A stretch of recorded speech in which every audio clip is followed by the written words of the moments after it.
Hello friends, KD daily ব্লগে স্বাগতম।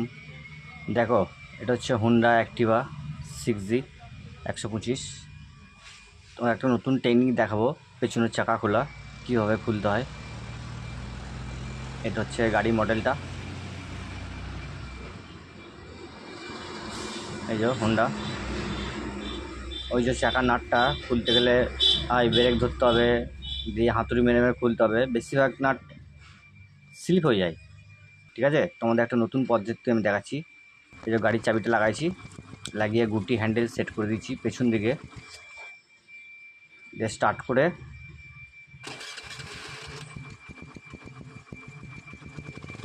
করে বাড়ি দিচ্ছি, দেওয়াই দেওয়া খুলে চলে এলো নাট। দেখলে, এরকম ছোটোখাটো ভিডিও পেতে লাইক, শেয়ার, কমেন্ট অবশ্যই করবেন। Thank you.